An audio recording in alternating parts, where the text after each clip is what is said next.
Eloise, welcome to Power 365's first hackathon event. Quite a momentous occasion for us, in all honesty. It's great to have you here.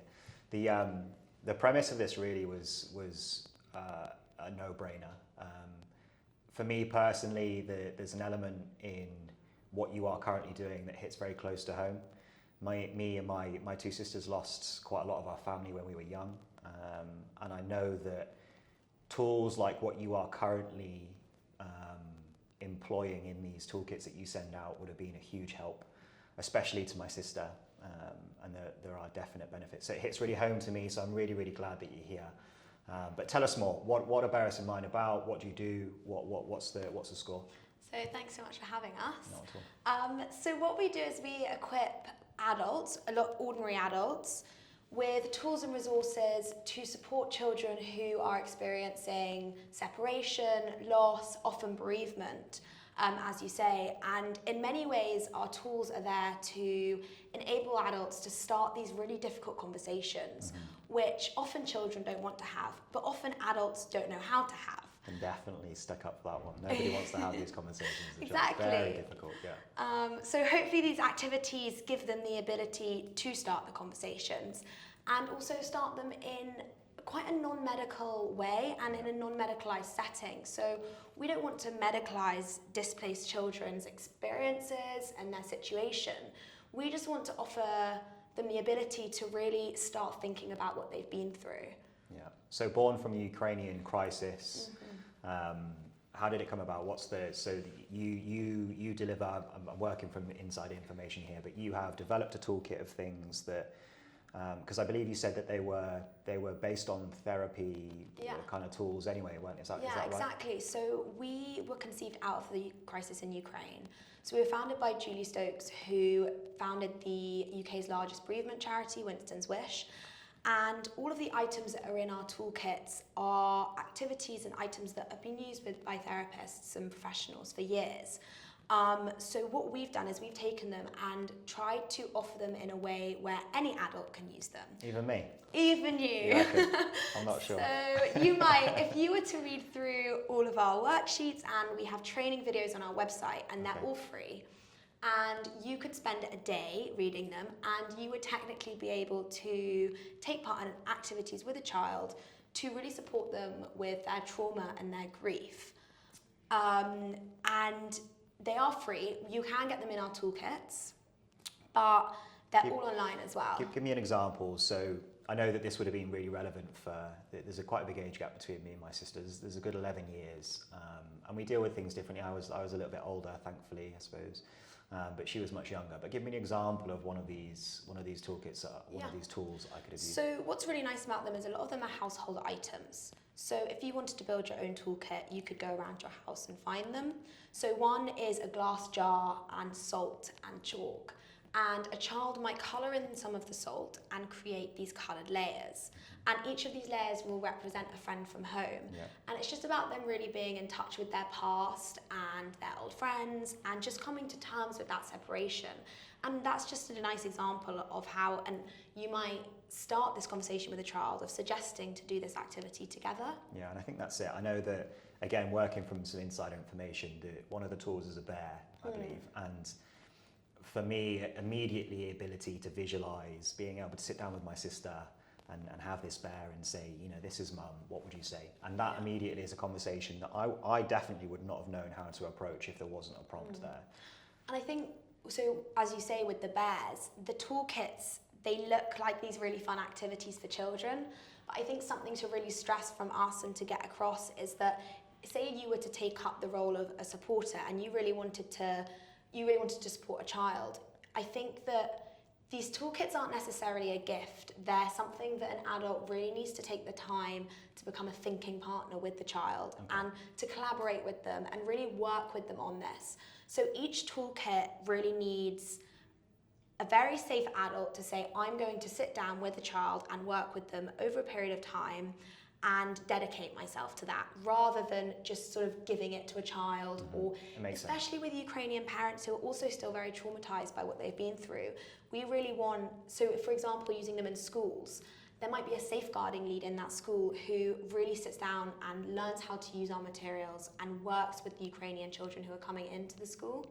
Yeah, I like it. And I suppose especially with what's been going on around, the current climate that we live in off the back of the dreaded C word, mental health is huge. And I can see, especially again, linking it back to how it hits personally, I can see how just having these guided conversations would have really helped my sister's mental health. I don't know if that's something that you've noted. Yeah, definitely. So since the lockdown and everything, we've got a mental health crisis in the UK, and waiting lists for therapy and help are huge. So being able to offer these early intervention tools as something that you can do at home has been really important for us to sort of build. And hopefully they can be helpful, and actually they are helpful for any displaced child and any bereaved child, whether you're from Ukraine or not. I was going to ask, what is the future? Is that something that you're looking to explore into, moving further than just Ukrainian refugees, or is it? Definitely. So although we were conceived out of the crisis in Ukraine, we're definitely looking towards helping displaced children from a multitude of locations, whether that's Syria, Afghanistan, and obviously that includes translating all of our materials, which is a big job, but we're hoping we might be able to do. So yeah, we're definitely looking into that. Good. And I know that, to link it back as to why we've invited you here, the aspect of being this emergency-based charitable organisation that's now set. How many are there in the team? So there are 4 of us in the core team, and we have a couple of other people who work with us very part-time. And even of the 4, 3 are part-time. Yeah. So it really did grow as an emergency organisation, and we've actually been lucky enough to receive the donations and put the work in to grow a bit more.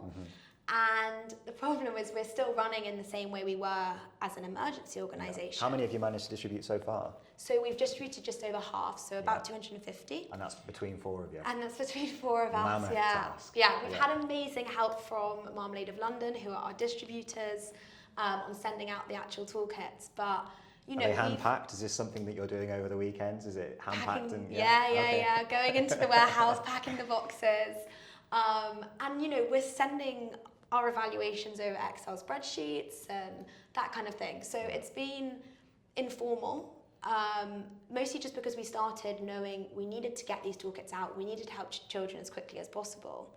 But it's difficult to run, I think. For sure. And I think that when when Millie, one of the members of the team, kind of brought up the idea, it was a no-brainer, because what it allows us to do, and as you've been with us all day now, we're in the afternoon, and you did a fantastic presentation to the wider team earlier to get them, to get their creative juices going, reference what you find difficult as an organisation. And as you see, they've been building away all day, and I think one of the huge benefits that we hope to kind of deliver slightly later after this is how much efficiency we could maybe bring, or Microsoft could bring, to make that part of your small team easier. The focus of what you want to be doing day to day really is getting out as many boxes as possible. You don't want to be worrying about sending Excel spreadsheets and all these things. And I think as soon as Millie kind of suggested it, I've done something similar previously with Make-A-Wish, where we sat down and we went through pain points. And the output of that was, here is an app that you can now utilise for your practitioners. And I'm really, really excited to see what the guys and girls do through there and deliver back to you later, because I think that hopefully, fingers crossed, as long as they haven't just been drinking coffee all day, that they can finally deliver something that you might be able to take away and benefit from. But so the future is you're going to go wider than Ukrainian refugees. The toolkits are available online, you said. Even someone like me can, I would probably class myself as emotionally unavailable. So even myself are able to sit down. And we're hoping that although we have the physical toolkits, because everything's free and online, one of the hopes is that people make their own toolkits and they find the items, and some of them are available to buy online. Most of the items they have in their homes. So when we kind of grow, I'm really, really hopeful that people might want a toolkit physically, but they might also create them themselves. Yeah, and pure curiosity, well, who have you seen reference kind of what's come through at the moment? Who have been your biggest uptakers in kind of So getting mostly these schools. Yeah. We've got a few larger distributors who in counties. Okay. But on the whole, it's been schools just because they have these really clear supporters. So they have people like safeguarding leads. And it allows us to really work closely with them and offer training and have conversations about how best they're going to support the children. Yeah. And also, coming into a new school as a Ukrainian refugee must be one of the most terrifying experiences. So to give them that sort of psychological support and mental health and well-being is, it's a key thing for schools, it's for us, it's our focus. So yeah, good. Well, I'm really hopeful that whatever is played back to you shortly is not, that hasn't wasted the day away and is absolutely worth the time. But it is amazing to have you here. What you are currently doing, like I said, is extremely personal to me, but also, a couple of other members of the team. So it's been fantastic to have you here all day. And I really look forward to seeing the future of where you managed to take this, because you've done amazingly so far. I'm so excited to see what they produce. Thanks so much for having us. No, you're very as welcome. well. You're very welcome.